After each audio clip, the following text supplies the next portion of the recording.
ఏమన్నాడు? మీరు పాపాన్ని అయితే క్షమిస్తాయని మీతో పాటు రానని చెప్పాడు. 33 అధ్యాయం గమనించండి. 33 అధ్యాయం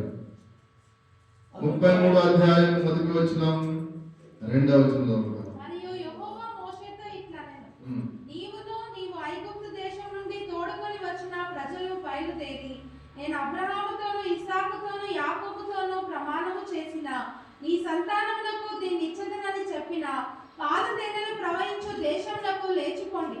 నేను నీకు ముందుగా దూతను పంపి కనానీలను, అమోరీలను, హిత్తీలను, పెరిజీలను, హివ్వీలను, యెబూసీలను వెళ్ళగొట్టెదను. మీరు లోబడనొల్లని ప్రజలు గనుక నేను మీతో కూడా రాను. మోషేతో దేవుడు ఏం చెప్పాడు? నేను మీతో కూడా రాను. మరి ఎవరు పోవాలి? మన ఆలోచన చేయాలి. దేవుడు పాపాన్ని క్షమించాడు, వాస్తవమే. ప్రార్థన చేశాడు, క్షమించాడు. ప్రజల పక్షాన్ని మోసే ప్రార్థన చేశాడు. దేవుడు అంటున్నాడు, మీరు పోండి, ఇంకా నేను రాను. మీరు లోపల ప్రజలు కాబట్టి నాకు ఇక్కడ కోపం మళ్ళా చంపుతాను, నేను రాను. కాబట్టి వెళ్ళిపోండి. ఎవరు రావాలి ఇప్పుడు? ఈయన దేవుడితో మాట్లాడుతూ 7వ వచనం నుంచి నిర్గమకాండం 33:7 నుంచి 11 మాట్లాడుతూ 12వ వచనంలో దేవుని ప్రశ్న అడిగాడు, నువ్వు రాకపోతే ఎవరు వస్తారు చెప్పు దేవా. 12వ వచనం గమనించండి. మోషే యెహోవాతో ఇట్లా నేను ఓకే నాతో ఎవరిని పంపెదవో అది నాకు తెలుపలేదు. నీవు నేను నీ పేరును బట్టి నిన్ను ఎరిగి ఉన్నాననియు నా కటాక్షము నీకు కలుగునదని చెప్పితివి కదా. దేవుణ్ణి ఎలా ఆయన రిక్వెస్ట్ చేసాడు గమనించండి. నువ్వు రాకపోతే ఎవరు రావాలి ప్రభువా అని వచ్చి గమనించండి. ఈ ప్రజలను తోడుకొని పొమ్మని నాతో చెప్పుచున్నావు కానీ నాతో ఎవరిని పంపేది అది నాకు తెలుపలేదు. ఎంత స్నేహం ఉందో ఒకసారి ఆలోచన. దేవుడు ఒకసారి నేను స్వస్థపరచాలంటే మనం ఏమనుకుంటామంటే అడుగుతాం కొన్నిసార్లు, లేకపోతే మన ప్రార్థనకి జవాబు రాలేదని కొన్నిసార్లు కోపగించుకుంటాం. కానీ సున్నితంగా దేవుడు ప్రశ్నించాడు, ప్రభువాన్ని రాకపోతే ఎవరిని పంపుతావు చెప్పు. మరి ఎవరిని అడిగాడు ప్రశ్న? దేవుడిని అడిగాడు. ఎంత ఇంటిమసి, ఎంత ఆయనకు సంబంధం ఉంటే తప్ప ఈ ప్రశ్న అడగడానికి అవకాశము లేదు. 33వ అధ్యాయం 3వ వచనంలో దేవుడు అంటే నేను రాను మీతో అన్నప్పుడు, ఈ 12వ వచనంలో మోషే అంటే నీవు రాకపోతే ఎవరు వస్తారు నాతో చెప్పు అన్నాడు. దేవుడు రాకపోతే ఎవరు వస్తారు? ఈ ప్రపంచంలో దేవుడు మనతో రాకపోతే ఎవరు వస్తారు?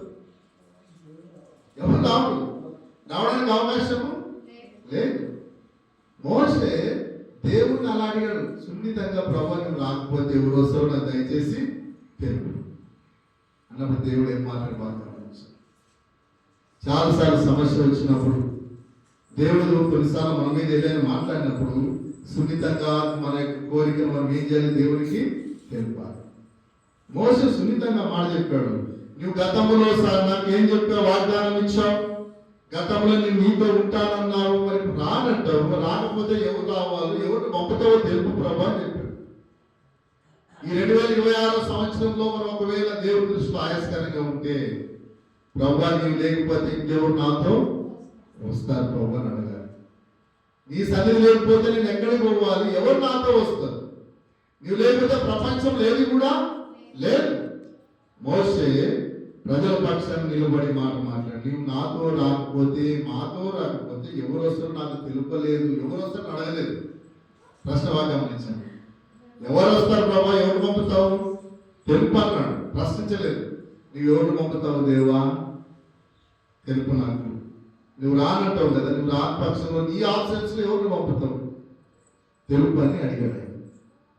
ఇది ఒక రకమైన అంపులుగా విన్నవించుకున్న విన్నపం. 2026 సంవత్సరంలో దేవుని మనం అడగాల్సిన, ప్రభావం లేకపోతే మా పరిస్థితి నువ్వు మాకుంటా అని అడగాలి. అందుకొరకు అలా ప్రార్థన చేస్తూ ఈ మాట్లాడాడు. అప్పుడు గమనించండి 13వ వచనం 33:13. కాబట్టి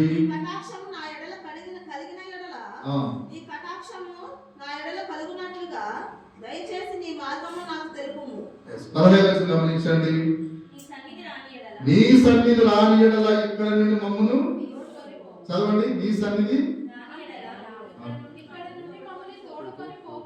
నీ సన్నిధి రాని ఎడల నువ్వు లేకపోతే మాకు ఏది పాలు తేనెలు భావించే దేశం అవసరము లేదు. Without your presence you don't want that land. నీవు లేని ఆశీర్వాదం మాకు అవసరమే లేదు. మనకు ఎవరు కావాలి? మనకు దేవుడిచ్చే ఆశీర్వాదాల కన్నా దేవుడు కావాలి. దేవుని సన్నిధిని కోరుకున్నాడు. ఈ 2026 సంవత్సరంలో మనం ఎవరిని కోరుకోవాలి? ఆయన సన్నిధి. ప్రభువా, నీ సన్నిధి నాకు తోడుగా వస్తే తప్ప మమ్మల్ని ఎక్కడ వరకు తీసుకొని పోవద్దు ప్రభువా అని చెప్పారు. ఇది ఆయన సన్నిధిని, ఆయన ప్రశాంతతను, లేకపోతే ఆయన మార్గాన్ని కోరుకున్న ఒక దైవ సేవకుడు. అందుకొరకే మోషే, ప్రభువా నీ సన్నిధి రాకపోతే, నీ సన్నిధి మాతో ఉండకపోతే మమ్మల్ని ఎక్కడ కూడా తీసుకొని అని ఆయన ప్రేమను కోరుకున్నాడు. 2026 సంవత్సరంలో ప్రతి పరిస్థితుల్లో మనం ఎవరిని కోరుకోవాలి? దేవుని సన్నిధిని కోరుకుంటే దేవుడు నడిపిస్తుంది. సంకటమైన పరిస్థితులు 33 అధ్యాయం అంతా సంకట పరిస్థితి, కఠినమైన పరిస్థితి. పాపం చేశారు, దేవుడు క్షమించాడు. క్షమించినట్టే క్షమించాడు, కానీ మళ్ళా రానన్నాడు. రాను అన్నప్పుడు మోసం చేసి కానువ చేసింది. రాను అన్నప్పుడు నా సన్నిధి నీతో రాదు, మీ పక్షాలు రాను వెళ్ళిపోండి అన్నప్పుడు నీవు రాకపోతే ఎవరు మమ్మల్ని తెలుపమన్నాడు. నీవు రాకపోతే మమ్మల్ని ఎక్కడ పంపాల్సిన అవసరము లేదు. ఎక్కడ ఉంటాం వల్ల మేము? ఎక్కడున్నారు ఇశ్రాయేలు ప్రజలు? ఆయన అడుగుతున్నారు, ఇక్కడే ఉంటాం. నువ్వు రాకపోతే నీ సన్నిధి ఇక్కడే ఉంచు, మేము కూడా ఇక్కడే ఉంటాం. నీవు వస్తావా మాతో పాటు రా, మేము కూడా ఇక్కడే వెళ్తాం.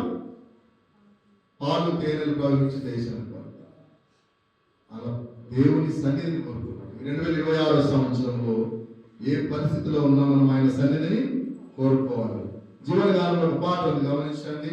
10వ పాట 2వ వచనం. ఓ యేసు నీ ప్రేమ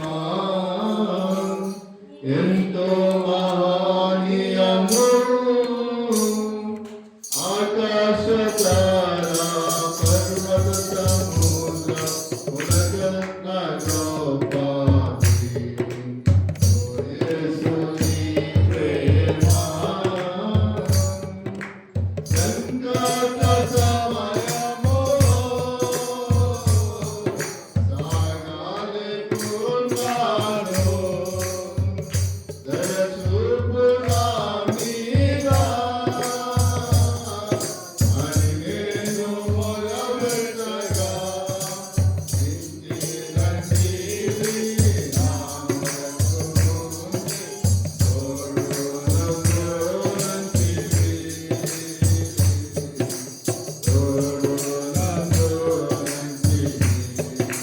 నేను మొరపెట్టగా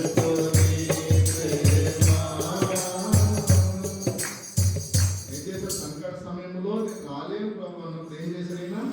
దయచూపు, నీ కటాక్షము నా మీద చూపు అన్నప్పుడు 17వ వచనం గమనిస్తే దేవుడు వాగ్దానం ఇచ్చాడు. 17వ వచనం గమనించండి. కాగా యెహోవా నీవు చెప్పిన మాట చొప్పున చేసేదను, నీ మీద నాకు కటాక్షము కలిగినది, నీ పేరును బట్టి నేను ఎరుగుదని మోషేతో చెప్పగా. ఏం చెప్పాడండి దేవుడు?